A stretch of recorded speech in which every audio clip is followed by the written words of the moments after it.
Perceber quando a pessoa fizer um exame mesmo, físico, para detectar questões hormonais, vitamínicas, etc. Então, são exames e uma ida ao médico para determinar isso. Espiritual, quando uma pessoa, um pastor, ou um conselheiro, ou um irmão, uma irmã, conversando com essa pessoa, percebe que há culpas, há pecados, há coisas no coração dessa pessoa que essa pessoa não está disposta a abandonar e que estão angustiando, essa amargura que está destruindo a vida da própria pessoa. É conversando com a pessoa. Agora, pode acontecer que as duas coisas estejam juntas. Pode ser que a questão espiritual tenha levado a uma condição física. Isso pode acontecer. E se isso acontecesse, uma depressão espiritual levou para uma questão física, agora você não tem mais que tratar só o espiritual. Você vai ter que tratar o físico também. Não adianta tratar o problema do pecado, se aquilo já virou um câncer, se aquilo já virou um problema físico, de alergia, um problema estomacal, intestinal, um outro problema físico de fato, né? Você vai ter que tratar os dois agora. É a mesma coisa com relação à ansiedade, né? Se a ansiedade, que é uma questão não física, ela leva para o somatismo, para uma questão física, você não vai só tratar com aconselhamento bíblico, a pessoa vai ter que tratar a questão física também. E aos poucos, se a pessoa está tratando a espiritualidade dela de uma maneira saudável, o próprio médico vai perceber depois de um tempo que a pessoa está bem, ele vai tirar os remédios. Ela não tem nem que se preocupar com aquilo. Mas como ela já chegou até aquele nível que ela tome o remédio até o médico tirar. Ela não pode simplesmente falar, a partir de hoje eu não tomo mais esse remédio. Porque o problema dela já levou à questão física. E ela precisa ter consciência que ela vai tomar aquele remédio sim. Até que o médico tire. E fala para o médico que você está bem. Fala para o médico que você está fazendo aquilo que o pastor falou que tinha que fazer, né? Ou com outras palavras, mas demonstre. Eu atendi uma senhora muitos anos atrás, no começo da igreja que hoje eu sou pastor. Já tem 9 anos, quase 10 anos que eu atendi essa senhora. Ela foi internada 2 vezes. Na segunda ela quase foi desenganada por conta de ansiedade. E a coisa quase matou ela. Ela tremia, dava taquicardia, ela quase morreu. E ela fez aconselhamento e tal, e ela se via tão bem que ela falou, pastor, não vou tomar mais remédio. O que você acha? Eu falei, não, você vai continuar, eu não sou médico, como é que eu vou falar para você parar de tomar remédio?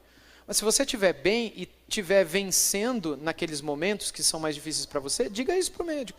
Depois de 6 meses, ela que foi internada 2 vezes, tomava remédio controlado, o médico tirou todos os remédios dela. Então, assim, tem que perceber essa questão como algo que o físico afeta o espiritual. E aí, só conversando com a pessoa para a gente perceber.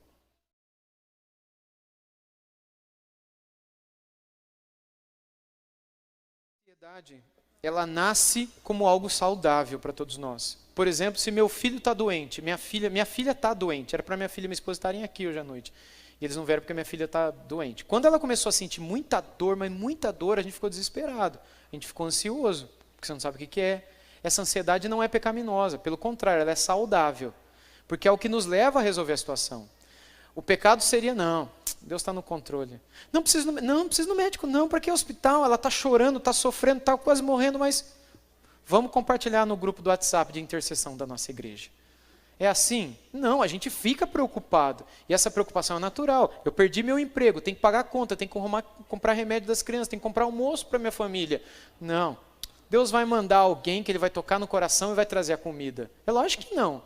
É lógico que essa ansiedade ela é natural no início, mas ela pode se tornar incontrolável. Mesmo eu sabendo que Deus cuida, mesmo as coisas acontecendo, eu fico com aquilo remoendo na minha cabeça, remoendo na minha cabeça. E Paulo, em Efésios 4, diz que nós devemos deixar a nossa ansiedade debaixo da mão de Deus. Não é? Que não andeis ansiosos por coisa alguma, Paulo escreveu. Jesus também falou isso em Mateus 6, Paulo escreveu isso em Efésios 4. Antes sejam conhecidas diante de Deus as vossas petições, por meio das súplicas com ações de graças. E a paz de Deus, que excede todo entendimento, guardará a vossa mente e o vosso coração em Cristo Jesus. Eu estou ansioso? Estou. Isso no início é pecado? Não. Mas pode se tornar pecado? Pode. Se eu não confio na soberania e na bondade de Deus. Eu sei que Ele é bom, Ele vai cuidar da minha filha, Ele vai cuidar da minha família. Eu sei que Ele é todo poderoso. Se Ele é todo poderoso e Ele é bom, eu não tenho por que me descabelar. Mas eu também não posso ficar de papo para o ar, esperando que vai cair do céu as coisas, eu vou atrás. Por outro lado, a ansiedade, quando se torna um pecado incontrolável, ela também ocasiona alterações físicas, neurológicas, mentais. Quando essa chega nesse ponto, aí é medicamentoso.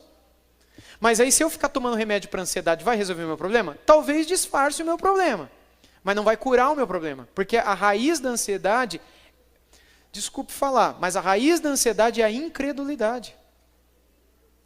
É a incredulidade no poder e na bondade. Mas eu creio na bondade. Você crê, mas não está na prática, no coração. Você acredita que Deus é bom, mas não para você. Por isso que Ele está deixando acontecer. Você crê que Ele é todo poderoso, mas não para resolver o seu problema. Essa incredulidade que Ele é todo poderoso e todo bondoso para resolver todo o meu problema é que muitas vezes me leva para esse descontrole. Mas às vezes esse descontrole ansioso foi tão grave que isso já afetou meu corpo, afetou minha mente, afetou minha coluna, afetou minha alergia, minha pele.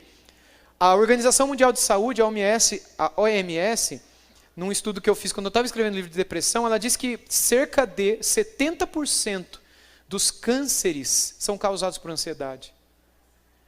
Quando eu li isso, eu fiquei meio desconfiado. Eu fui ler outros materiais e a pesquisa gira em 60, 80, 70, 50, ansiedade.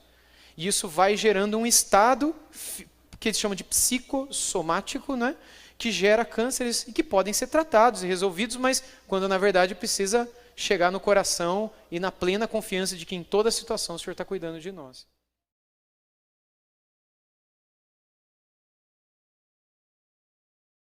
Deus ali para mim é espetacular, porque Ele cuida da alimentação do Elias, Ele bota ele para dormir, descanso físico, Ele bota ele para caminhar, ele andou 40 dias, depois voltou 40 dias, ele se exercitou.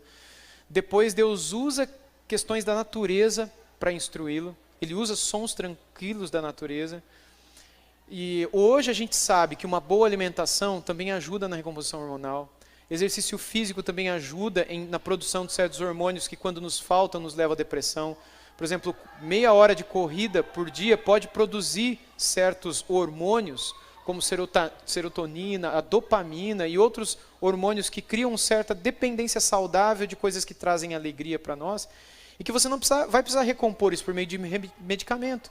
Caminhar, fazer exercício físico, correr, pode ajudar nisso. Há pessoas que não correm, que não comem direito e que não descansam.